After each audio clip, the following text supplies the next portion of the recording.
Apart from people in Bengal, hardly anyone knows Sri Ramakrishna Paramhans.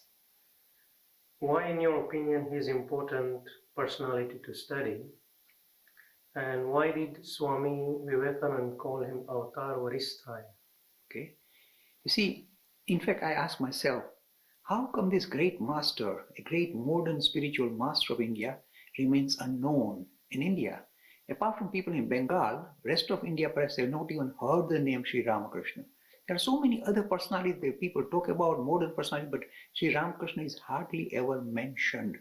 So as a youngster, I said, why? Why is this so? Why is this person ignored and not being given full dignity he deserves? And I answer is as follows.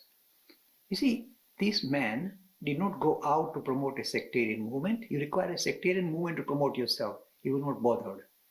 Another thing is, people, ordinary people, only like magic and miracles. And this man was not interested in promoting any magic or miracles. And Hindus say, oh, unless there's magic, we can't relate to him. The third reason is this. If you notice, most of the modern personalities well known in India are those people who give boons. You worship me and I'll sort out all your problems. Just come and sit at my feet. I'll sort you out. You can ask for your health issues, your wealth issues, your social. I'll solve everything for you. This is standard way modern personalities like to promote themselves. For an ordinary man, this is what they are interested in. They don't interested in anything higher. They want their material status to be preserved, their health to be preserved, their social standing to be preserved. So that's what they're interested in. So this Ramakrishna doesn't appear at all interesting at all. That is another reason. And the most cutting thing that you said is this. How come this Vivekananda, a very sober, sensible individual, calls him Avatar Varishtaya? That means the most superior avatar.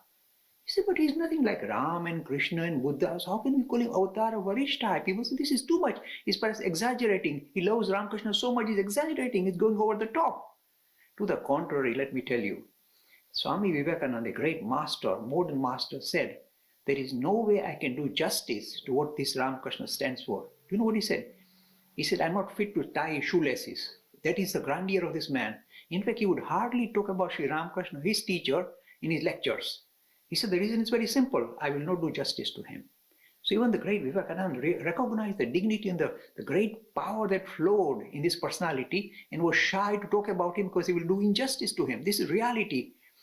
In fact, at one time in USA, when he was giving a talk about his master, suddenly stopped halfway and said, no, I'm going away.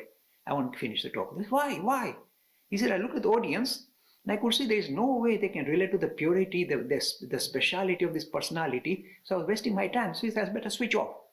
So this great Vivekananda, why did he call him Avatar Varishtaya? Let me tell you, Manishpa is very important. You see, even you look at all the previous avatars, they're wonderful. We love them. Ram and Krishna and Buddha. We love all these avatars. We relate to them still and wonderful, nothing wrong with it. But what has happened is this. Over thousands of years, the stories that go along with Ram and Krishna, etc., have been polished up.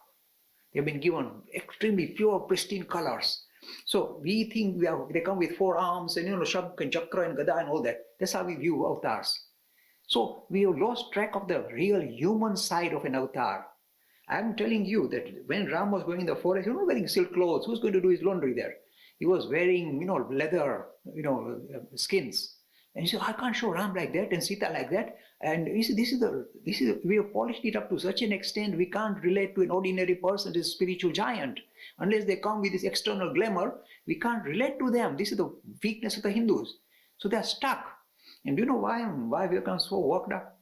You see, the previous avatars really talked about a message suitable for the Indian subcontinent, for India, for Hindus. This one is a real giant.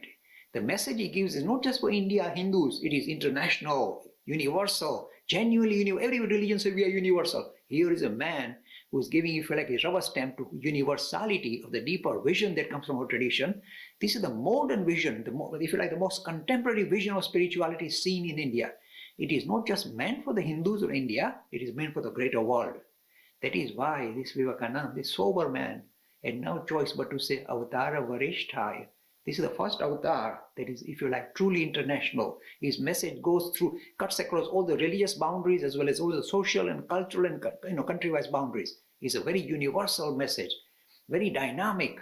And yet, because he's not doing magic and miracle, He will not fulfill your boons. Suppose you say, oh, I pray to you, please make sure I get more money. He will give you nothing. Test him out. Nothing. You get nothing. The only thing you can get from this avatar is you say, I want to be spiritually awakened. He say, yes, you're in the right place.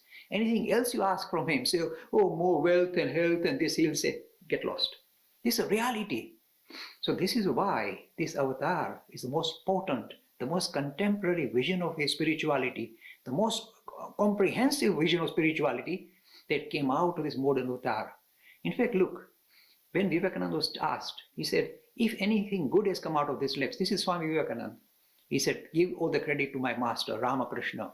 I am just waffling. The rest of it is my waffle, said Vivekananda.